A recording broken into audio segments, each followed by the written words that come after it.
Buenas noches, bienvenidos al webinar de la Sociedad Colombiana de Pediatría. Hoy tenemos dos invitadas importantes. La doctora Eliana Ramírez Cano, pediatra de la Universidad Militar Nueva Granada, bioeticista de la Universidad de La Sabana, con especialización en docencia, puericultura y crecimiento y con una gran experiencia en crecimiento y desarrollo. Tenemos también a la doctora Nena Nunde Martínez, pediatra de la Universidad de Rosario, con maestría en nutrición clínica de la Universidad de Chile, entrenamiento en el manejo clínico de autismo y su parte nutricional, médica funcional también de la IFM de Estados Unidos y del grupo de fibrosis quística de la Fundación Cardioinfantil. Entonces, hoy vamos a tener una conversación muy amena para aclararles unos puntos sobre nutrición, dudas que ustedes tuvieron durante el diplomado y que seguramente las vamos a aclarar. Vamos a darle la bienvenida, doctora Eliana, bienvenida. Buenas noches, doctora Clara. Doctora Nena Nun. Bueno, buenas noches, doctora Galvis, y muchas gracias a la Sociedad de Pediatría por cada día estar mucho más interesada en la educación continuada de nuestros médicos en el país para construir una buena infancia. Primero agradecerles a todos los que nos acompañaron en nuestro diplomado. Realmente más de 300 personas vimos el interés y la importancia de la nutrición para Colombia. Y vamos a empezar con una pregunta que es vital y que nos genera muchas dudas. ¿Por qué piensan ustedes que la lactancia materna, siendo la leche materna el mejor alimento para los niños, los beneficios que tiene, tanto para el niño como para la madre, por qué no logramos esas tasas que queremos nosotros en Colombia? Doctora Eliana. Bueno, es importante tener en cuenta que muchas veces la parte de la preparación para la lactancia materna ya la hacemos es en el momento del parto o pasado la parte del momento del parto. Incluso la parte de las rutas de atención del Ministerio de Salud nos están diciendo que el recién nacido no solo debe ser intervenido desde el momento del parto por la parte del pediatra o la parte del neonatólogo, sino desde incluso antes de que se produzca la parte de la gestación. ¿Para qué? Para ir preparando esa materna, esa nueva madre, en la parte de la lactancia materna. Realmente la lactancia materna en las que hemos dado la parte de lactancia como tal, al principio es dolorosa, tiene otras cosas en las cuales si realmente uno sabe a qué se va a enfrentar, los beneficios, pues como dice la doctora Galvis, todos lo conocemos, pero no nos dicen que nos va a doler, que vamos a tener de pronto hasta sangrado en la parte del pezón, pero si yo desde esa parte de preparación, antes del embarazo sería lo ideal, y durante esa parte del embarazo tenemos acercamiento con las madres embarazadas y les podemos explicar cosas que les van a permitir prepararse hacia esa parte de la lactancia materna, cómo pueden prevenir esa parte de dolor, de sangrado y eso nos va a facilitar parte de esa lactancia materna.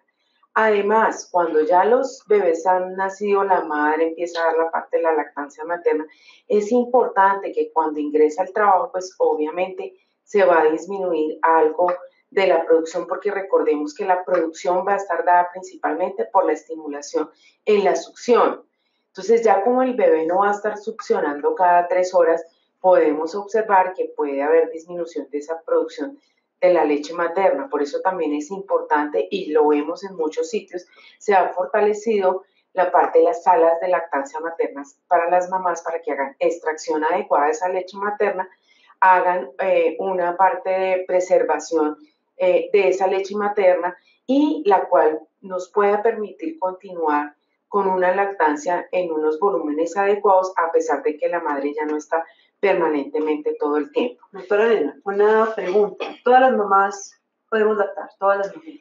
En principio, biológicamente sí. O sea, en principio nosotros somos como los mamíferos, ¿verdad? Tenemos senos, tenemos pezones, o sea, anatómicamente y biológicamente sí estamos en capacidad. Yo estoy totalmente de acuerdo con la doctora Eliana, pero creo que hay dos grandes factores que son, digamos, mundiales, son globales. No solamente es Colombia el que ha disminuido la tasa de lactancia. Creo que nosotros como pediatras, los médicos que atienden niños, deberíamos tener un acercamiento en una consulta mínimo en el último trimestre para sensibilizar y para poder explicarle, no solamente al madre, sino también al papá, porque es que la lactancia no es de la mamá sola, la lactancia es de la pareja. Y lo otro es que creo que tenemos que mejorar y fortalecer nuestra educación a nuestros estudiantes de medicina, de enfermería, de odontología. O sea, odontología, sí, pero es que los dientes, la calidad de los dientes tiene que ver con que yo tenga una buena alimentación. O sea, yo personalmente creo que tenemos que hacer unas fortalezas en lo que es la educación prenatal y creo que así como el Ministerio por fin logró dar una consulta de nutrición en el último trimestre a las maternas en todo Colombia, creo que nosotros los pediatras y los médicos que tenemos niños deberíamos tener acercamiento para sensibilizar y, por qué no, para evangelizar la importancia de la lactancia materna en nuestros niños, en nuestras mujeres, porque además no solamente es alimentar a niños, que tienen tantas bondades para nosotras las mujeres, bajar de peso, disminuir la cantidad, el tamaño del útero, bajar la cantidad de coágulos que son dolorosos, o sea, creo que hay que concientizar a la pareja también de las ventajas que tiene, no solamente la alimentación, es el costo, toda la gratificación, y que además lactar es una cosa sublime, ¿no? Y que le queda a los niños para toda la vida. Esa resonancia es muy fuerte. Sí, yo creo que también les queremos recordar que en las rutas de atención integral el Ministerio ya se dejó una consulta de asesoría para la lactancia, diferente a la consulta de control. Entonces, cada vez encontramos más beneficios a la lactancia materna, el mejor alimento, la temperatura adecuada, disponible a la hora que uno lo necesite, con protección para infecciones, con mejoría de crecimiento. Entonces, todas esas bondades existen y ya nos obliga inclusive el Ministerio a tener esto. ¿Cuándo consideran ustedes que la leche materna no llena esos requerimientos que necesita el recién nacido? Entonces, la leche materna cumple todos los requerimientos hasta la parte de los 6 meses. ¿En qué situaciones sería diferente? Ya es por ciertas condiciones que presente la parte del recién nacido, que encontramos la parte de los recién nacidos prematuros o los recién nacidos que tienen algunas otras patologías especiales en los cuales de pronto esa parte del aporte que nosotros les estamos dando, pero la gran mayoría hasta los 6 meses recibirían el aporte necesario con la parte de la lactancia materna. Sí, yo pensaría que la lactancia es una cosa que me da, o sea, ¿qué tanto está creciendo el niño? ¿Cómo se está desarrollando? Si el aporte calórico, como dice la doctora Liana, es perfecto hasta los 6 meses, yo creo que el médico, la enfermera de crecimiento y desarrollo y el pediatra tenemos indicadores para saber si la dejamos solo con lactancia materna o yo puedo suplementar con una fórmula infantil. Sí, y además también depende de la región. En Colombia hay regiones en las cuales la lactancia es parte de la cultura, ¿cierto? En otras regiones están como cambiando eso, entonces quieren una fórmula de un principio. No, yo creo que la curva de crecimiento, el neurodesarrollo del niño y su ganancia ponderal mensual me va a decir a mí qué tan suficiente es la leche materna en ese niño. ¿Y cómo la mejoraríamos? De pronto decirle a las mamás, ¿cuáles serían esos tips de la alimentación de la mamá que mejoran el volumen y la calidad de la leche materna? Sí, yo, bueno, yo soy estudiante de medicina y mis profesores me enseñaron que lo más importante de la lactancia materna, primero es que la mamá quiera amamantar. Eso es fundamental, o sea, que ella esté mentalmente y emocionalmente, yo quiero lactar a mi bebé. Dos, que tenga una nutrición balanceada y que tengamos claro que dependiendo del clima, si estamos en tierra caliente, pues tenemos claro que para yo producir 1000 centímetros de leche materna, debo tomar mínimo 2000 centímetros de líquido. Pero si estoy en tierra caliente, pues ya no serán 2000, sino 2500, depende de la ingesta. Entonces, yo pensaría que la garantizada está en que lo quiero hacer, en que haya un apoyo del ambiente familiar en donde todos apostemos a que su lactancia sea exitosa.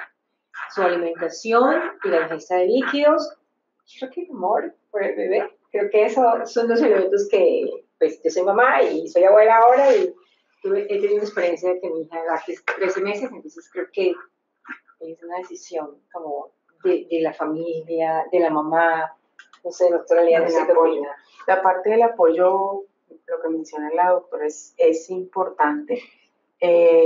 Y sobre todo que dentro de la parte de las preguntas hablaban sobre todo eso, de la parte de los líquidos y eso. Y como dijo la doctora, el agua es lo que es importante dentro de la parte de la ingesta como líquido para producir. Por eso de pronto habrán de utilizar otros elementos como... Que les estimulen. Exacto, pero de ahí lo importante es la parte del líquido como tal, que es el agua. ¿Y qué alimentos le recomendaríamos a las mamás que no consumieran durante la lactancia? Eso es muy bueno. Lo primero que uno tiene también es que hay muchos mitos alimentarios y son respetables, ¿no? Yo no los critico, que tome agua de hinojo, que tome agua de los 7 granos. La verdad es, como decía la doctora Liana, mire, agua normalita. Sin embargo, tomar 2 litros de agua al día no es tan fácil de tener el hábito, ¿no?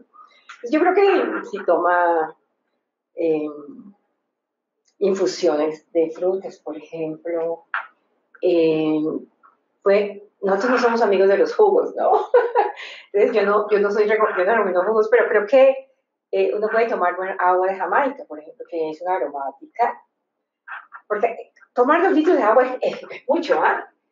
Pero hay que tomarlo. Entonces yo pensaría que lo más importante es que ella esté hidratada y que sus 3 tiempos de comida principal tengan proteína, o sea, que tengan los 5 grupos de alimentos. Yo creo que en el embarazo y la lactancia la diferencia no es mucha, sino la producción de leche. Y eso me lo da a mí estar hidratada y tener leche, agua disponible o líquido disponible. De las cosas que no debemos consumir, primero, pues el café es muy difícil quitarse a una mamá, ¿no? Pero lo que está recomendado es que dé la tetada y después tome su café o su tinto. El té... Con un intervalo entre las tomas, o sea, debe pasar ¿qué tiempo? O sea, si debe pasar café, por lo menos 3 horas. 3 horas, sí. O sea, si yo estoy lactando y quiero tomarme un tinto, entonces debo esperar, después de la tetada, me lo tomo y esperar 3 horas para poder hacerlo. No las grasas. Las grasas, no, mire, las grasas están satanizadas. Yo la verdad creo que, y las recomendaciones de la OPS y la FAO, es que yo debo consumir 10% de grasas poliinsaturadas, 10% de mono y 7 a 8% de saturadas, o sea, el gordito de la carne, la empanadita frita, el patacón. Creo que eso no... El picante. Bueno, el picante es bien interesante, ¿ah? Porque hay regiones de Ciudad de México, por ejemplo, todo el país de México, todo Centroamérica, son amantes del picante. Y ustedes saben que la capsaicina que tiene el picante es un buen protector de la mucosa intestinal y es un antiinflamatorio. Entonces, yo creo que si yo tengo dentro de mi información ancestral una información sobre los alimentos, sobre las preparaciones, no tengo por qué modificarla. Hay verduras, por ejemplo, que yo siempre prefiero limitarlos un poco al principio, como son todo lo que son el brócoli, el coliflor, el pimentón, el cocombo, los zucchini. No porque sean malos, es porque son productores de un poco más de flatulencia. Pero si se las quieren comer, tendrían que saltearlas y después, blanquearlas y después saltearlas en aceite y se comen su brócoli y su coliflor. O sea, yo creo que es cuestión de cómo se prepara. Y el pimentón, que hay muchos que nos gustan, entonces yo siempre le digo, hácenlo, o sea, lo hacen en una parrilla en la estufa y después lo vuelven en una bolsa plástica para que sude y quitamos, y ya asado ya no produce gas. Lo otro son los frijoles, las lentejas, los garbanzos y las arvejas verdes. Los granos que son una gran fuente de proteína y además muchas mamitas después del parto o de la cesárea tienen estreñimiento porque se vuelve muy perezoso el intestino. Entonces yo les recomiendo siempre que los germinen es que los metan en agua, dependiendo de la leguminosa ya pueden ser 24 horas, 12 horas o 8 horas. Bueno, o sea que en resumen estamos diciendo una dieta sana para la madre con buena cantidad de líquidos y medida en cada uno de sus nutrientes. Y pasemos ya, la doctora Non hablaba al respecto de los jugos. Doctora Eliana, ¿qué hay de cierto en que es mejor la fruta que el jugo? nosotros aprendimos cosas diferentes y yo creo que la nutrición ha avanzado tanto y nos ha mostrado que realmente entre más natural sea el consumo de los alimentos, mucho mejor. ¿Cuál es su opinión? Bueno, realmente eso es de las cosas que ha cambiado, y en la parte, la fruta como tal tiene unas características especiales, y sobre todo la parte de fibra y azúcar. Cuando yo la paso a la parte de jugo, y ahorita la doctora nunca es experta en esa parte, cambia totalmente. Entonces el aporte que yo le estoy dando es diferente, y además, si nosotros miramos, por ejemplo, el jugo de naranja, que es muy común y de pronto es de los que un jugo de naranja uno dice, es un alimento. Para hacer un jugo de naranja, yo no solo voy a gastar una naranja, utilizo más naranjas, o sea, el aporte que yo le estoy dando, además de que estoy cambiando la parte de su composición, le estoy dando un aporte mucho más alto, y sobre todo en la parte de los azúcares, y además cambiando la presentación de la fibra, en la cual también voy a cambiar las características que tiene esa parte. Entonces, si hay un cambio importante, que es lo que a uno debe recomendar a la parte de sus pacientes, el agua, y aparte la parte de la fruta. Sí, yo, pues desde hace más de 7 años, la Academia Americana de Pediatría y Espegan fueron claros en que no deberíamos ofrecer jugos a los niños. Y tiene su fundamento científico. Primero que todo, lo que decía la doctora Eliana, si yo le quiero dar fibra, y si es una fruta cítrica con vitamina C, pues yo en la fruta lo tengo. Si lo que quiero dar es vitamina A, entonces yo puedo darle el mango, la guayaba, que las carnosas son ricas en vitamina A. Entonces, ¿qué pasa cuando yo digo, vamos a darle jugo de naranja a ese niño en el desayuno? Entonces, tengo mínimo para 200 cc, que es un mux más o menos, necesito 3 naranjas. Casi son 39 gramos de azúcar. Si yo le doy a él la naranja, ¿cierto? Le estoy dando fibra, vitamina C natural. Y menos contenido de azúcar. Y menos contenido de azúcar. Lo otro es que, es una cosa que yo quiero insistir aquí, es que todos los jugos de frutas cítricas se hacen ahora y se deben tomar inmediatamente, porque la vitamina C con el oxígeno se oxida y se reduce. Entonces, cuando le están dando, la mamá sale a las 5 de la mañana, deja el jugo hecho de guayaba y el niño lo toma a las 2, está tomando agua con sabor y color A, pero vitamina C no tiene. Por lo tanto, los jugos están, digamos, un poco fuera de lo que es la alimentación de los niños. Y lo otro es que si voy a dar jugo de naranja, pues utilice una naranja solamente y no la cuele, porque el problema es que cuelan el jugo de naranja. Entonces no está haciendo nada. Entonces la verdad es que yo prefiero las frutas. Y la otra recomendación, entonces, para tener en cuenta en los jugos, porque no todas las mamás tenemos el tiempo de hacer una preparación, y vienen los jugos de caja. Y el problema grande es que muchos vienen con adición de azúcar. No, o sea, tocaría revisarlos, revisar realmente la etiqueta y que dijera sin adición.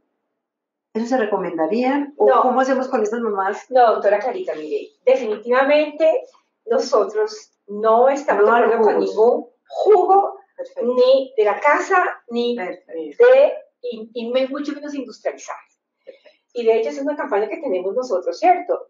Porque el jugo de cajita, entre comillas, está fortificado con vitamina C, pero tiene que echarle colorante también para preservativo.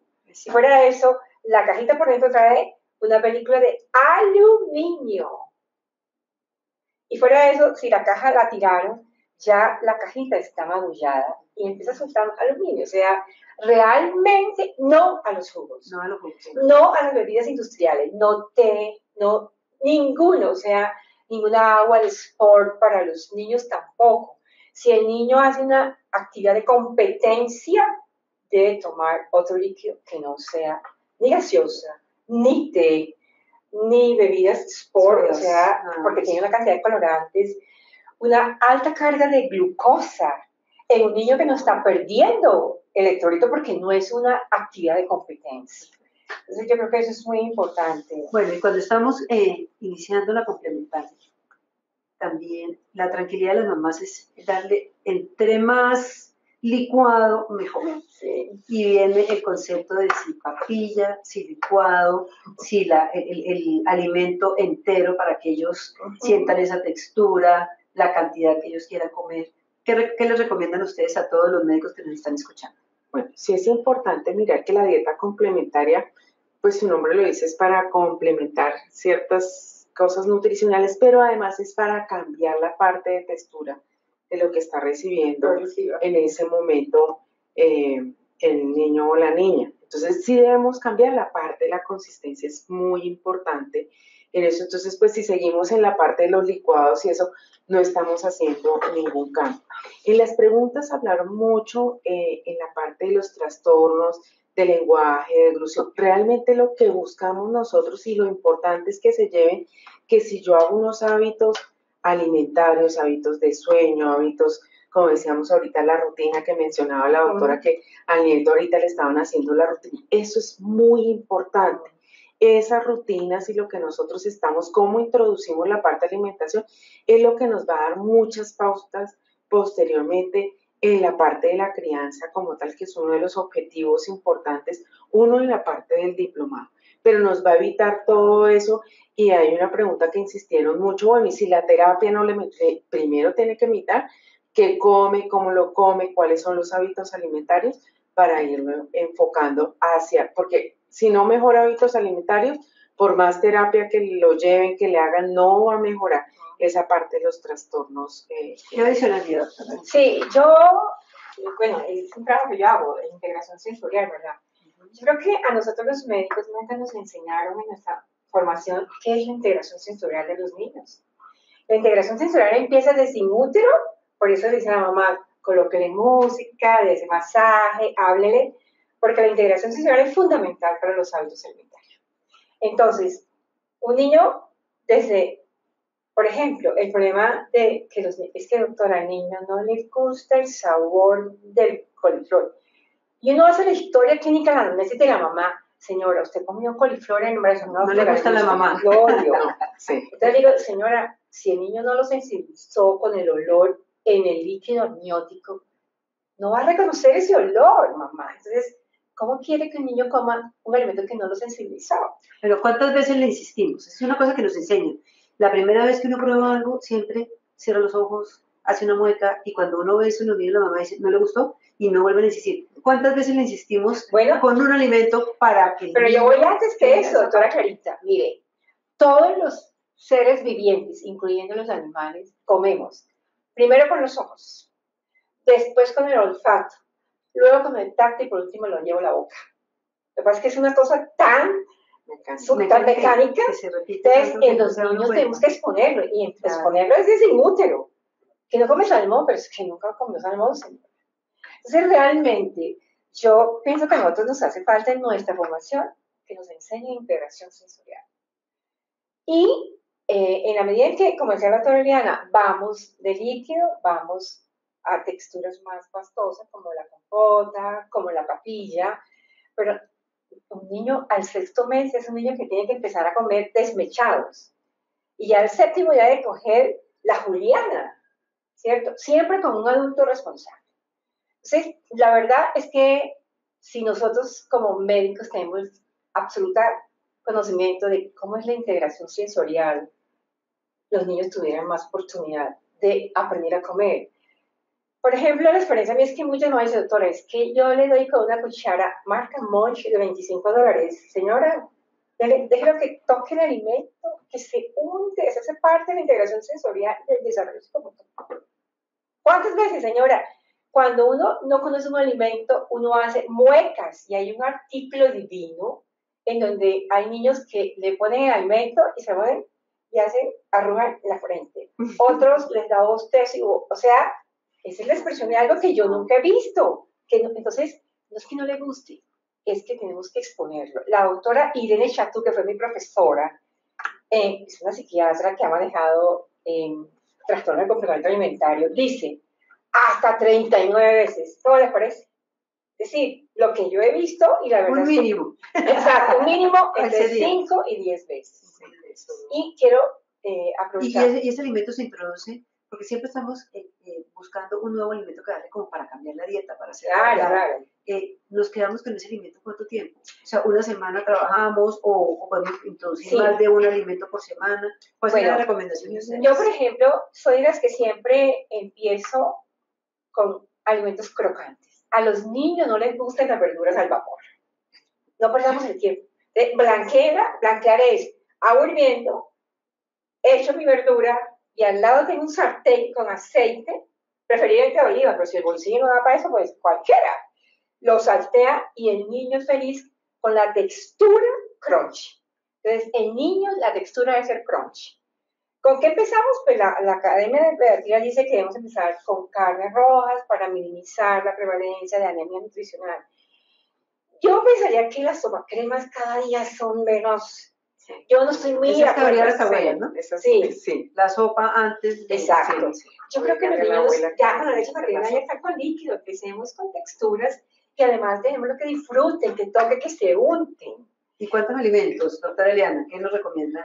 Bueno, en la parte de la alimentación, sí es importante tener varias cosas porque hay muchas cosas o mucha información que le dan a cada uno, pero por eso decíamos, ojalá nosotros conociéramos a nuestro paciente desde la parte del embarazo que dice la parte de la doctora. ¿Por qué? Porque ya uno lo conoce un poco mejor, sabe mucha parte de hábitos y de la región. Es que no es lo mismo la alimentación y sobre todo en nuestro país que es tan multicultural.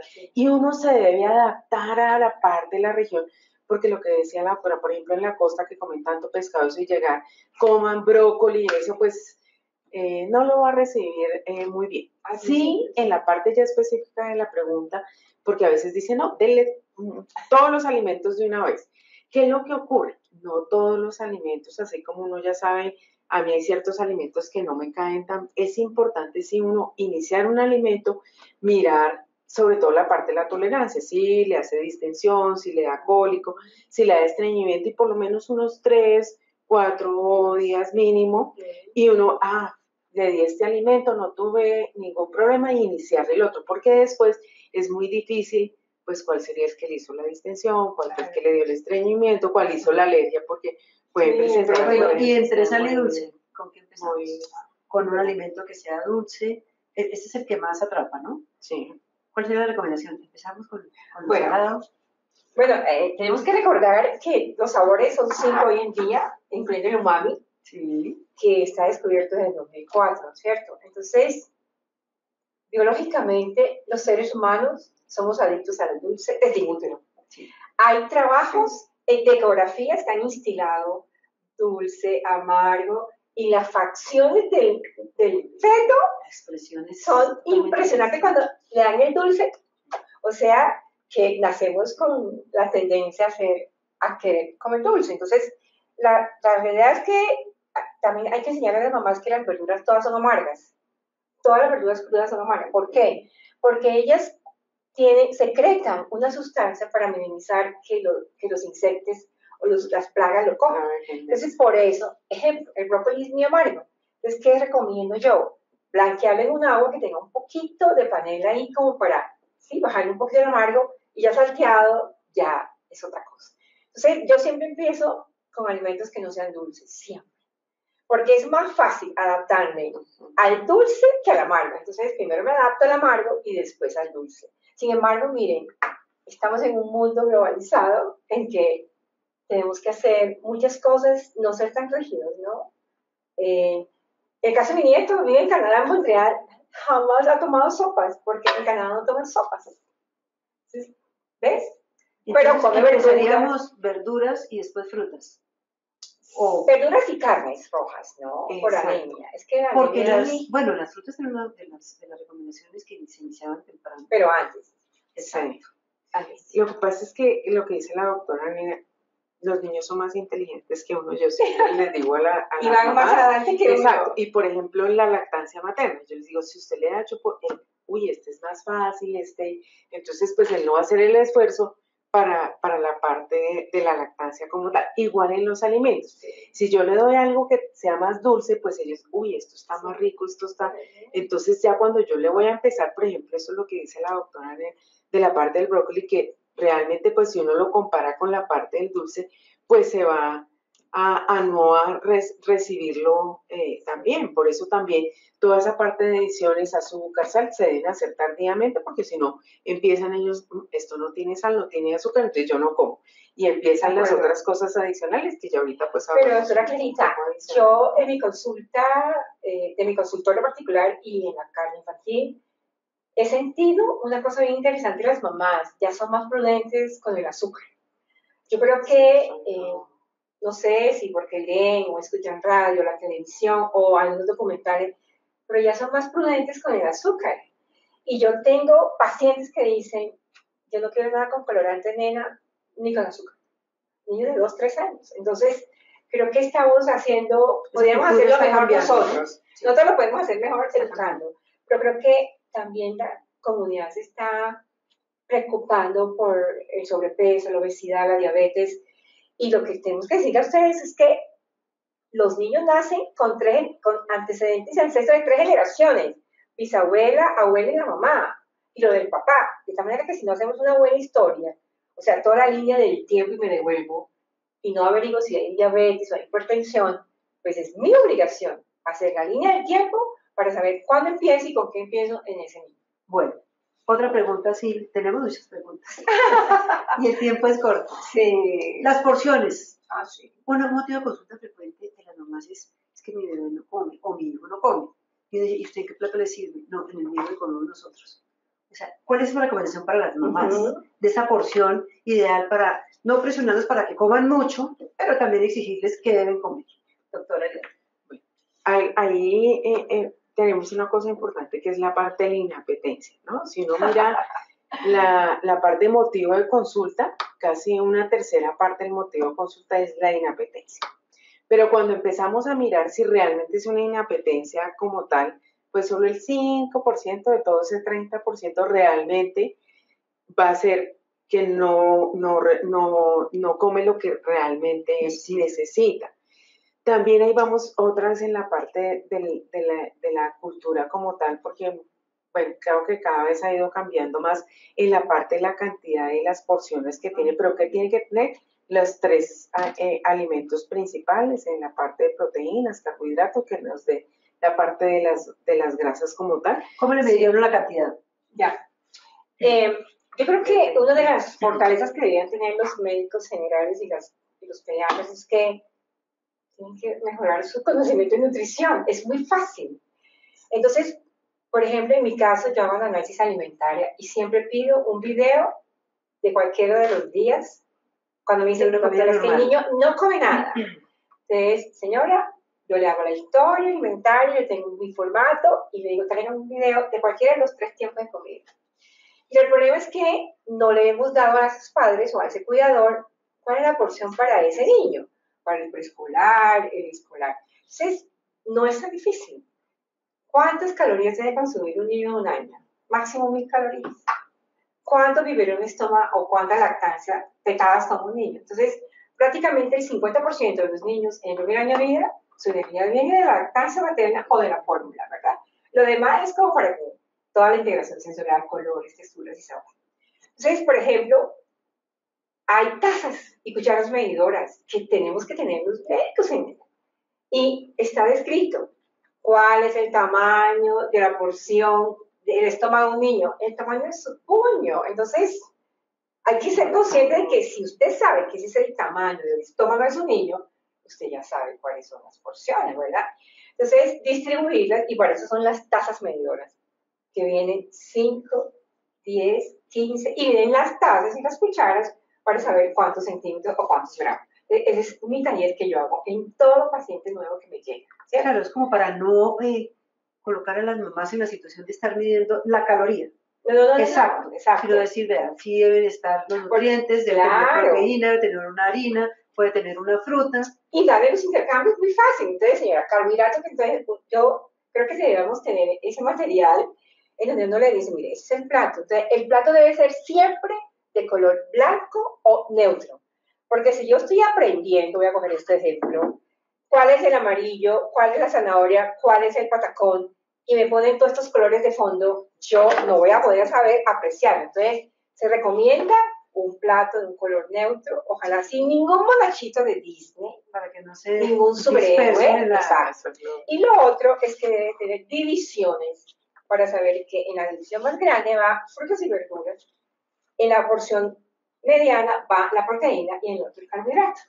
Y una cosa fundamental, doctora Carita, no bebidas durante el tiempo de comer.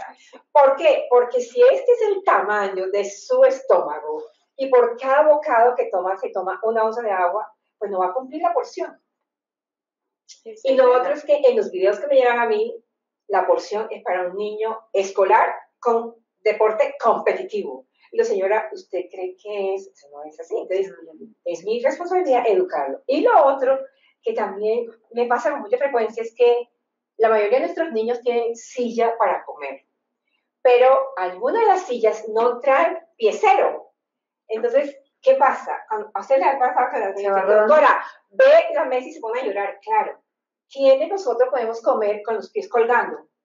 Eso es estresante. Entonces, hay un estrés, no hay irrigación sanguínea y cierra el pico el niño. Entonces, hay que mirar que el niño tenga sus pies con soporte, porque nadie come con los pies colgados. Bueno, pasemos a las alergias, que es otra de las cosas.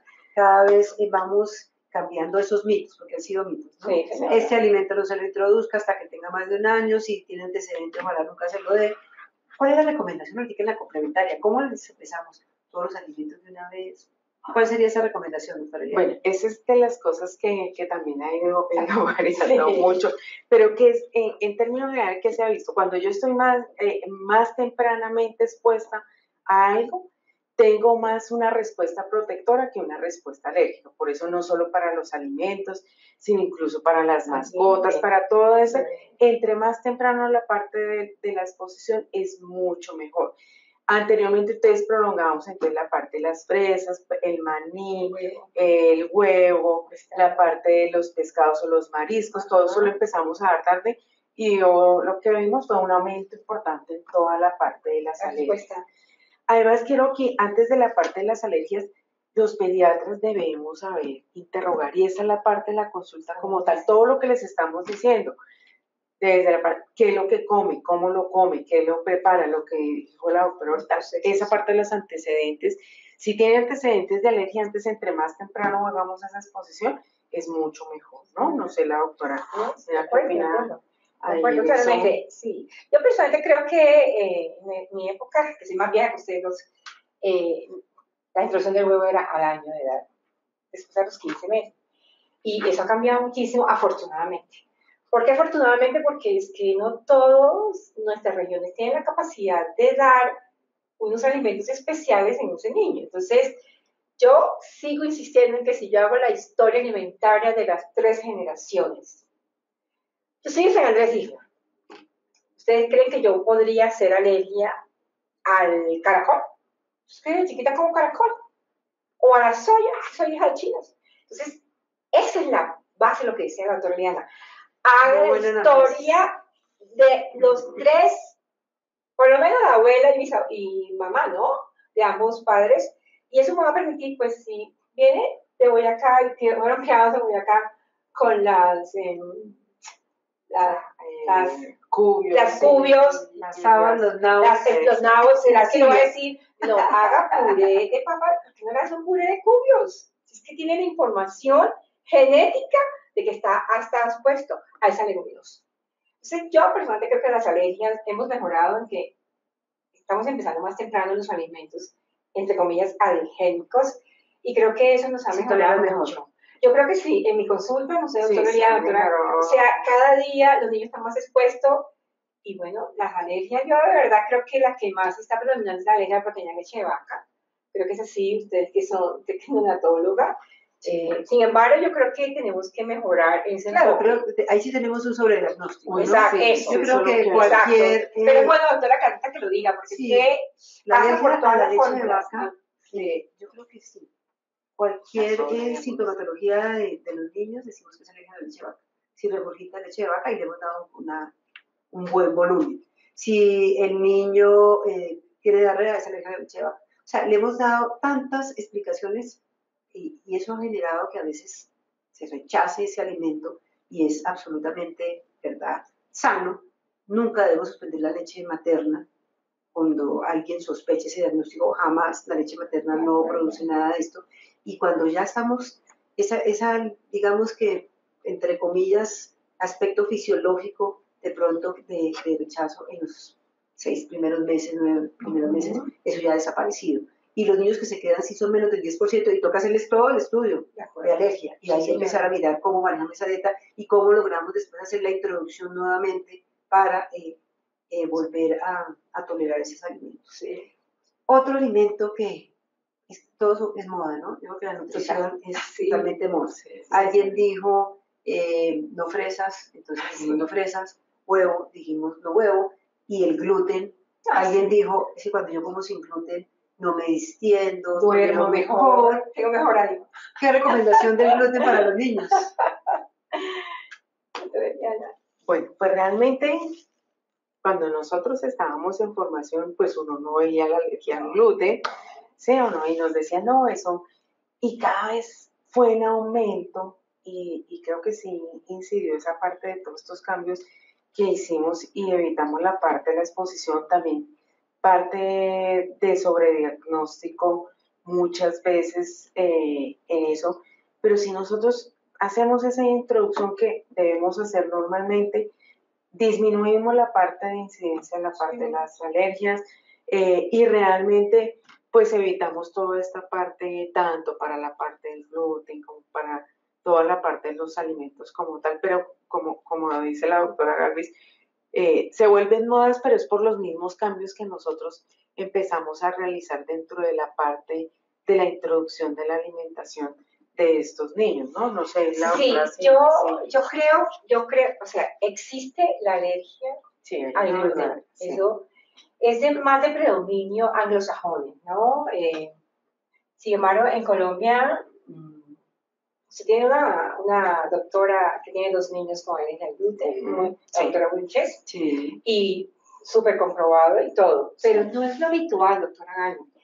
Yo insisto en que la anamnesis alimentaria es fundamental y que puede suceder a veces como esa zona gris en donde tuvo una diarrea por rotavirus el niño, se despulió la mucosa, se rompió la barrera, se alteró la microbiota y entonces se asoció de pronto a una intolerancia allí y ya se hace el diagnóstico de alergia al gluten, ¿no? O a la vaca, o al maní, en fin. Yo creería que nosotros tenemos que ser mucho más, escudriñar un poco más y no estar relacionando tanto la alergia al gluten. Y a mí me aterra, doctora Galvis, un cupcake vale 8,000 pesos y hay un sitio, una panadería en esta ciudad y mandan los niños allá. Entonces dice uno miércoles, ¿qué está pasando con nosotros los médicos, verdad? Yo creo que tenemos que insistir en hacer una buena anamnesis. Igual que la historia clínica es la mejor herramienta que tenemos. Y sí, bueno, sí, la confirma el gastroenterólogo, porque es un área muy del gastroenterólogo, pues tenemos que entenderlo, ¿verdad? Pero hay indicadores de laboratorio, hay indicadores de biopsia, que es muy del campo de los gastro, que nos pueden ayudar, pero que se ha exagerado y cuando uno dice que Djokovic no consume gluten, entonces refuerza pues a ese muchacho que juega tenis o que juega fútbol, que no, es que yo no. Bueno, doctora, otro dice que esas son cosas que uno tiene que hemos encontrado grande es con la proteína animal.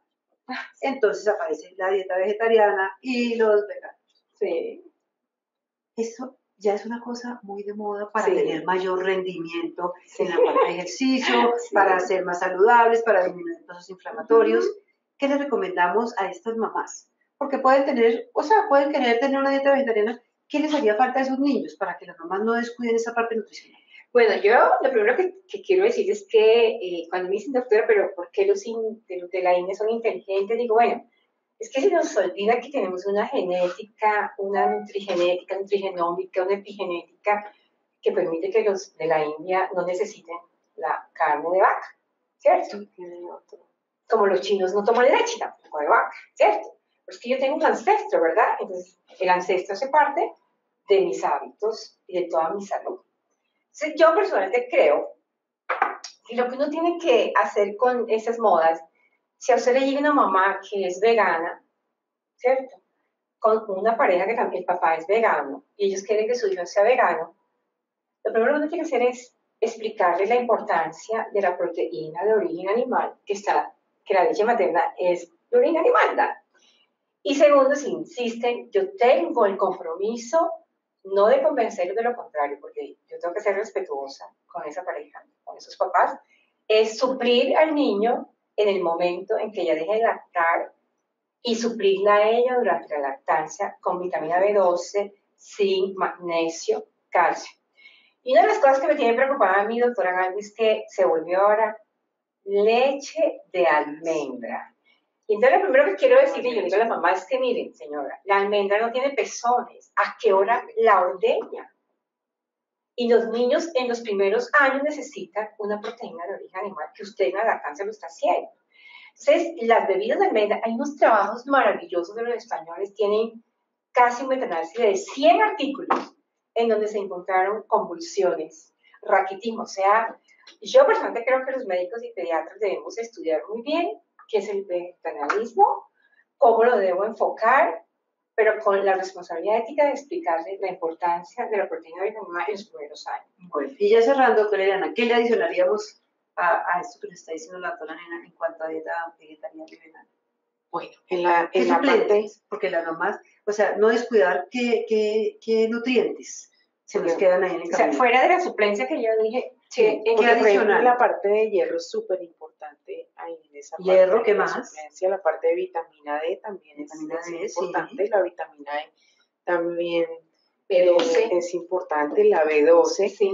Realmente es que si vemos muchos los déficits que realmente nos producen esa parte de alimentación y lo que decía la doctora, al explicarle a uno la importancia, sobre todo en ese primeros, incluso 3 años de desarrollo, ¿no? Claro, que es donde se está creciendo el cerebro y todo eso. Ya después, cuando ya él esté más grande, perfecto, ya pues ha tenido una parte de desarrollo, sobre todo en esa parte de crecimiento de su parte muscular, cerebral y todo eso, pues ya ahí podemos hacer otros.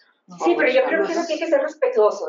Sí, eso sí. O sea, si son unos veganos puros y que llevan toda su vida de adolescente, yo les ayudo. Suplementarlos. Y yo los suplemento y yo les enseño a cocinar muchas cosas y ellos me han enseñado a mí a cocinar. Claro.